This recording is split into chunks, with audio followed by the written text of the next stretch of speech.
אומר אם אין אני לי, מי לי? כשאני לעצמי מה אני, אם לא עכשיו, מתי? אם אין אני li, mili. Si un homme se prend pas en main lui-même, qu'il sache que personne au monde va le prendre en main.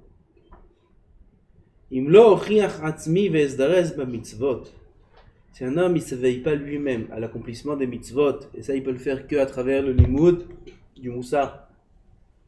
Ravarié, vous avez vu Ravarié qui est venu. Maintenant, quand je vous parle du Ravarié, vous savez de qui je parle. C'est lui le Ravarié. Il vous a raconté Rav Ivgi, vous a rappelé Rav Ivgi. Il a raconté qu'une fois, Shabbat, il a chanté, il a dit Nefesh, et lui il a pleuré, l'autre il n'a pas pleuré. C'est lui le Ravarié. Et je lui ai demandé une fois combien il faut étudier de Moussar par jour en tant que Bachour. J'étais encore Bachour, peut-être j'étais après. Combien il faut étudier de Moussar par jour? Il m'a répondu 6 heures. Kulehai ve'ulai. 6 sha'ot kulehai ve'ulai. Ça veut dire quoi kulehai ve'ulai? Et peut-être, et encore peut-être que ça suffit. Peut-être que ça va donner quelque chose. 6 heures de Moussar par jour. Alors moi tout de suite je lui ai dit 6 heures. Alors quand est-ce que j'étudie? Il m'a répondu, je parle de quelqu'un qui étudie 18 heures par jour. Quelqu'un qui étudie 18 heures de Gemara, de Torah par jour, qu'il étudie parmi ces 18 heures, 6 heures de Moussar, il lui reste 12 heures pour étudier la Gemara, la Halacha. 12 heures, il dit Stapler, il y a une grande lettre du Stapler qu'il a écrit, que le Stapler là-bas, il s'étale à expliquer combien d'heures un Bachour ou un Avrech il doit étudier par jour. Il écrit là-bas que celui qui étudie 12 heures, il est garant, il se porte garant, qui sera Talmid Chacham. Il dit l'homme ou Flak Bador, ce sera pas. Ok? Aval, je suis garant, qui sera Talmid Chacham. Talmid Chacham, selon la définition du Stapler. C'est pas mal. Il parle là-bas du Mifran, qu'un homme il va donner la de Lavo sur les Gemarot, etc. 12 heures par jour. Alors celui qui étudie 12 heures par jour, alors il doit étudier en plus 6 heures de Moussar.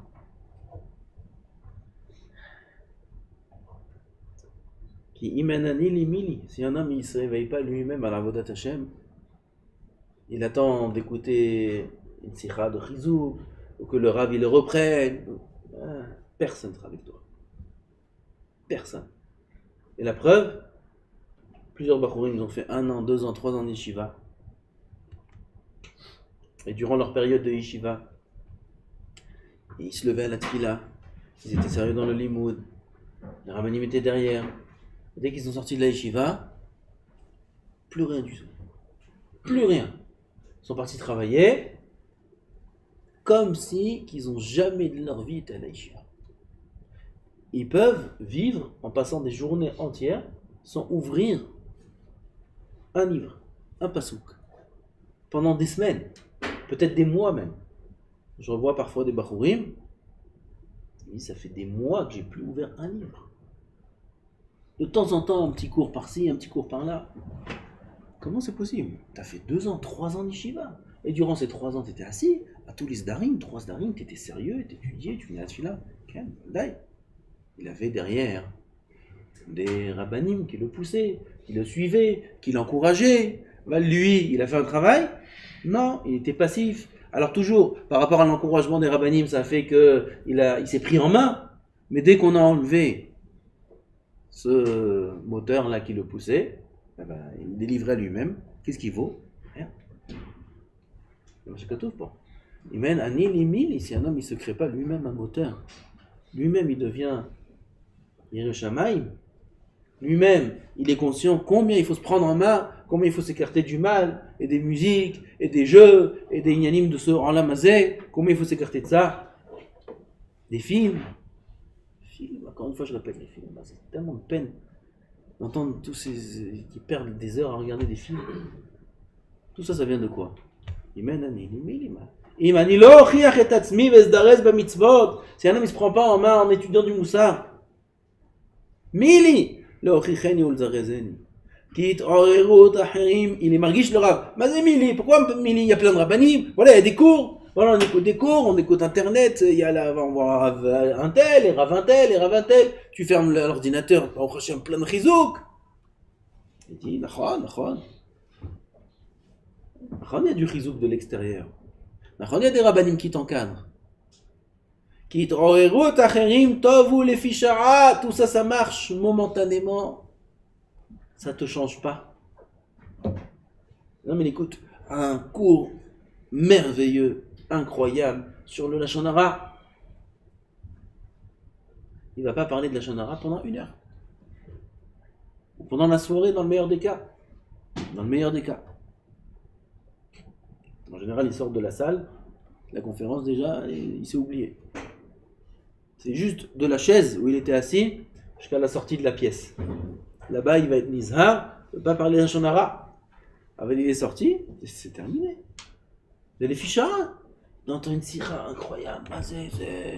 Marminan, Zara, Levatala, Ose, Istaklu, Asurot, comment le pgam il est chamou, il est dans le cours, il pleure et tout. Il sort du cours, c'est le même. Même plus que ça encore. Kippour. Kippour, c'est le jour de Kippour qui nous fait faire tchouva. C'est Yom Adin. C'est Kadosh Baruch Hu, il nous réveille. Heureusement qu'il y a ça, Baruch Hashem. C'est mieux que rien. C'est Kippour qui nous réveille. C'est pas un éveil intérieur. Fais une fila de Ne'ila dans l'année. Fais une fila de Ne'ila dans l'année. Fais un Arvit. Ne'ila, c'est comme Arvit. Fais une Amida de Ne'ila comme dans l'année. Fais une tchouva dans l'année comme la tchouva en plein milieu du vidouille de Kippour. Ça n'existe pas. Tu retrouves ça qu'à Kippour. Dans l'année, il n'y a pas. Pourquoi? Parce que Kippour, c'est chizouk. Ça vient de l'extérieur. Alors, à Nili. C'est un chizouk de l'extérieur. C'est pas un changement de l'intérieur. J'ai dit, heureusement qu'il y a ça. Il nous sauve. Il nous sauve 1 fois par an, ça nous réveille. Heureusement, s'il n'y avait pas ça, on aurait tout perdu. Quoi? C'est pareil. S'il n'y a pas ça, il n'y a rien. S'il n'y a pas de sichot, s'il n'y a pas de temps en temps un chizouk de l'extérieur, s'il n'y a pas des rabbanim qui nous encadrent, alors on n'a plus d'espoir. C'est pas dit que c'est ça qui va donner l'homme le changement chez lui. Avec tous les rabbanim qu'un homme peut avoir, et toutes les sichot et tout, si c'est pas à l'intérieur de lui un travail personnel qui se fait jour après jour, avec un cheshbon nefesh, avec du limou de Moussa, jamais un homme changera. Aval kesheitorer adam eratzmo, lorsqu'un homme il s'éveille de lui-même, il s'assoit et il pense lui-même, ça devient lui-même un livre de Moussa. Lui-même il se fait du Moussa, il réfléchit, comment je fais ci, comment je fais ça, où j'en suis, oh, c'est de la mode. Bechol yom uvchol shara, comme j'ai dit, chaque jour, chaque instant, Yosif, l'Archom, Machashavot, La'asot, Melechet Hashem, un homme y pense constamment comment je peux améliorer le service d'Hachem, comment je peux améliorer mes tfilotes, et même si c'est toujours la même pensée, encore une tfila sans kavana, encore une tfila, mais c'est pas possible, jusqu'à quand? Il faut que je me prenne en main. Alors il s'est pris en main 1 fois, oh, ça vaut des milliards, ça vaut 1 fois il a réussi à faire une tfila. Après il est retombé dans la routine, après mais constamment il réfléchit, encore j'ai fait une mincha, j'ai rien pensé. Je vais shachid, je vais arvit, j'ai rien pensé. Oui, il sortit dans la rue, il peut faire attention à ça, à ça. Il travaille. Il est vivant. Il n'est pas mort. Il est réveillé à l'intérieur. Il y a un ruach, un souffle de Kedusha qui a en lui, qui à chaque fois lui fait du Moussa. Il a un livre de Moussa dans son ventre, il a un livre de Moussa. Il n'y a pas d'oubli devant lui. Comme son cœur aimerait. Okay? Comment c'est les gens en général? Ils ont oublié. De temps en temps, ils vont à un cours. Ah, ils se rappellent. Ah, c'est vrai, il y a un issour de ça, il y a un issour, c'est vrai, ils se rappellent. Okay? Aval, au quotidien, ils oublient. Le Yereshamaim, celui qui ne se laisse pas aller, il n'y a pas d'oubli. Pas qu'il est toujours au maximum du niveau. C'est très difficile, ça. Aval, constamment, il y a une remise en question. Il y a un avertissement, il y a comment on dit, Hein, une alerte. Et une alerte, attention, attention, attention, attention. Alors ça prend le temps que ça prend jusqu'à qu'il se réveille, mais il y a une alerte.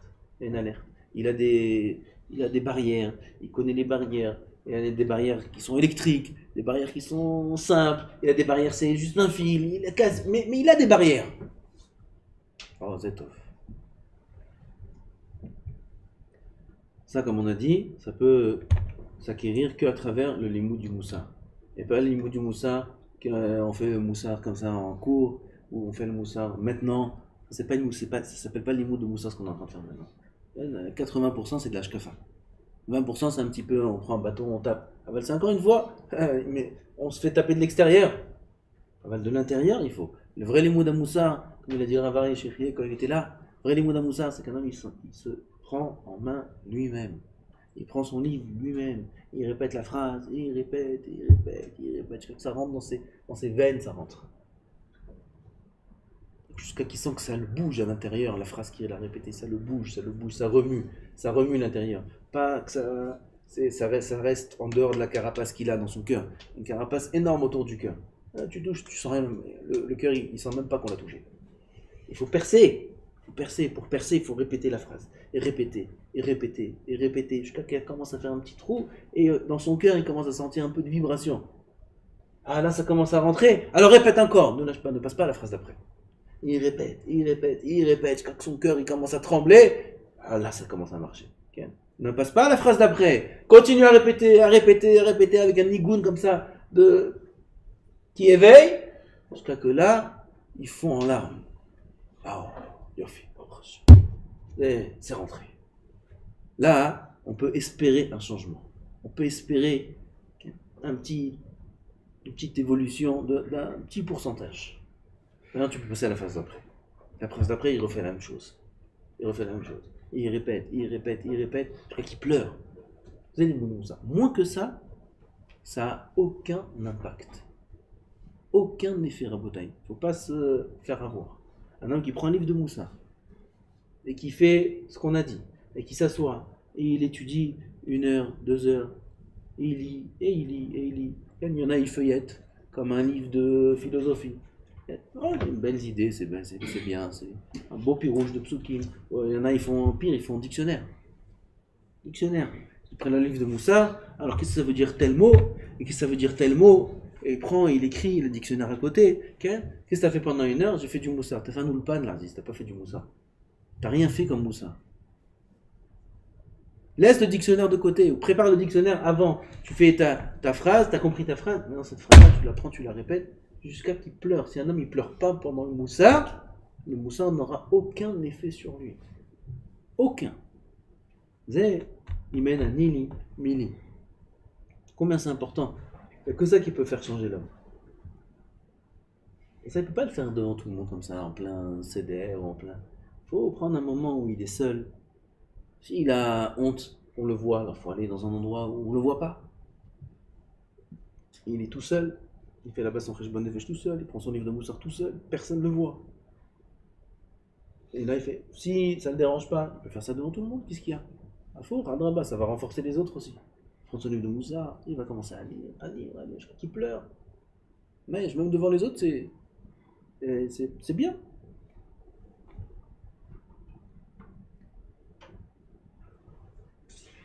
זה חשוב מאוד.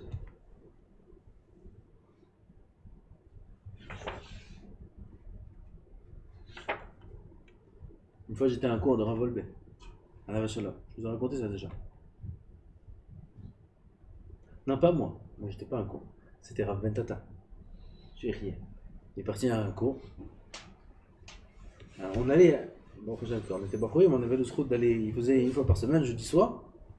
C'est Betvat à Moussa s'appelait là-bas, Rav Wolbe. J'étais plusieurs fois, j'étais écouté ses shiurim de Moussa. Il donnait un shiur là-bas.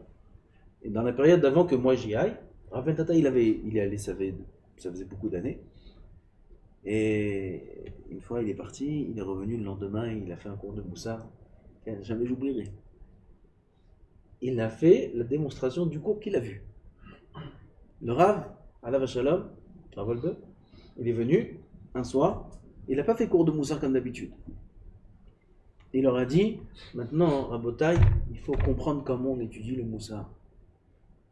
Parce que ça s'est perdu, ça. Les gens sont devenus des penseurs. Shalom et Rav Moshe Shapira. Shalom, Baal Marshava Atzoum. Vous êtes des sirotes de Marshava très, très, très, très profondes. En Hashkafot, en Enénim, il prenait des sujets qui étaient a priori des sujets simples. Il rentrait dans la profondeur de la pensée qu'il y a dans ce sujet-là. C'est des cours très profonds qu'il donnait. C'est Chashuv Me'od, pour comprendre le service d'Hachem, comment il doit être, le rapport qu'on a avec Hachem. C'est Chashuv. Mais c'est non Moussa, c'est pas ça Moussa. Il ne faut pas considérer ça comme de l'étude du Moussa. Un homme il va prendre Rav Pinkouz, il va prendre les Bachoum, une fois il me demande si j'étudie ça en Moussa c'est bien, si j'étudie ça en Moussa c'est bien, Rav Pinkouz, c'est Kashour, t'as compris ce qu'on a dit. Rav Pinkouz, c'est Kashour, Rav Pinkouz. Ou je vais prendre Orly Tzion, je vais prendre. Le Moussa, c'est pas Moussa. Moussa, il faut prendre un livre qui te réveille à l'intérieur.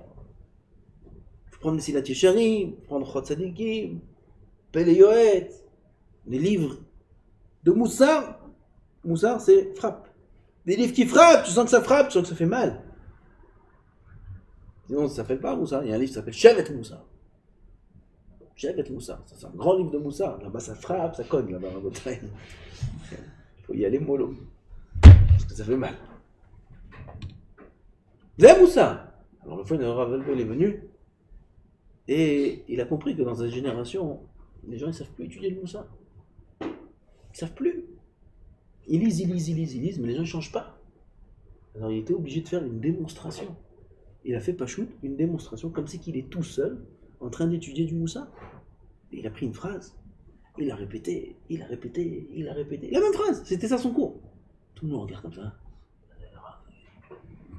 Personne ne comprend. Qu'est-ce qui se passe? Le Rav, il a voulu montrer. Et il répète. Et il commence à pleurer. Un vol à la vache, là. Ashkenaz, comme froid. Tu vois le Rav, Ashkenaz, comme ça, en train de pleurer comme un Sfaradi. Et il pleure devant tout le monde. Comme si il était tout seul. Okay? Il a terminé, il a fermé le livre, voilà, sur terminé. Personne n'a pu bouger, tout le monde était figé. Le lendemain, Rav Perpéta, il a fait la même chose. Il est venu, okay. La même chose il a fait. Il s'est assis, il a vu le Moussa. Rabotai, il faut savoir étudier le Moussa. Les gens n'étudient pas le Moussa aujourd'hui. Tout le monde comme ça étonné. Et il prend le livre et il commence à lire. Il a lu ce que le Rav il a lu. Il a lu Guéret. Rabbi Israël Salanter, c'est le grand Mechadesh, la Tnuat Moussa. C'est lui qui a rentré le Moussa très très fort dans le Seder du Limoud. Dans le Seder du Limoud, il faut avoir un Seder de Moussa. Et là-bas, il écrit que l'étude du Moussa, ça doit être comme un bateau qui est en pleine mer et qu'il y a des tempêtes qui prennent le bateau d'un côté à un autre, et que le Moussa il doit savoir être mis à tseb le bateau, tenir les, comment on dit, les rênes. Il n'y a pas de rênes dans le bateau, okay? Les rênes c'est dans l'animal. Okay? Il faut tenir le mât du bateau, comment ça s'appelle, les voiles, les trucs, que le bateau il coule pas. Sinon, il va couler. Là-bas, il faut mettre ses rayanotes. Il faut que dans ses esprits, il faut qu'il y ait des tempêtes dans son esprit, d'éveil, etc. Des mots très puissants là-bas. Et ça, il répète. Il commence à pleurer, comme s'il n'y a personne. Pareil, il a fait. Il a fermé le livre, il dit Marachio. Kachalou Moussa. C'est le seul moyen qu'on a pour s'en sortir à beauté. Il faut être conscient. Si un homme ne se prend pas en main, si un homme ne se prend pas en main à faire cheshbon nefesh, comme il écrit Messiat Yesharim, un tout petit peu par jour, ça apporte des choses, des résultats immenses. Essayez. Zéadour, Messiat Yesharim, il écrit ça noir sur blanc, un tout petit peu. Dites bonenout, un homme il fait chaque jour. Un tout petit peu. Dire, aujourd'hui, comment j'ai fait ça? S'il arrive à faire ça tous les jours, il va sortir de là un résultat incroyable. On ne peut pas s'imaginer le résultat qui va sortir de ça. S'il pense, il dit, j'ai fait une tefila bli kavana. Il peut dire ça pendant 100 ans. Il fera une tefila bli kavana. S'il s'assoit, il prend une feuille, un papier. Il dit, Ribono shel olam. Aujourd'hui, j'ai fait mincha bli kavana. J'ai fait des milliers ou des centaines de mincha bli kavana. Jusqu'à quand je vais faire mincha bli kavana? Aide-moi à faire mincha. Un qui va écrire comme ça, déjà, il va commencer à avoir des larmes qui coulent. Ça éveille, ça éveille, ça éveille. Autre pam. Là, je parle mincha, pareil pour tous les autres. Mais quand chacun des isurim, des averot, il écrit, et j'ai fait ça, et j'ai fait ça, et j'ai fait ça. Le résultat, il est incroyable. Le problème, c'est qu'il y a un rat, pour faire cette 5 minutes là, ou 10 minutes, où il va prendre son livre, il va écrire, il va faire la guerre mondiale. Il ne va pas le laisser. Chaque jour, il va lui trouver une autre excuse. Il va faire une fois, 2 fois, il va le laisser. Après, il veut continuer. Allez, je prends mon petit cahier, j'écris Cheshbon Nefesh. Impossible. Impossible, la guerre. Pourquoi? Il sait que si tu arrives à faire ça, tu vas tuer. Essayez, vous allez voir. Combien c'est une guerre immense de réussir à faire Cheshbon Nefesh 5 minutes tous les jours. Je vous mets à l'épreuve. Combien le Yetzer Hara va sortir toutes ses armes là-dessus. Un mariage, il est revenu tard, l'autre tu lui as parlé, à Rizou, qu'il était. Par des mitzvot, il va t'attraper. Je suis obligé de parler avec lui, je suis obligé de. J'ai oublié. Un jour, 2 jours, il va faire, après tout, il va oublier. Il faut tenir ça très très fort parce qu'il sait que c'est là-bas toute sa défaite. Oh,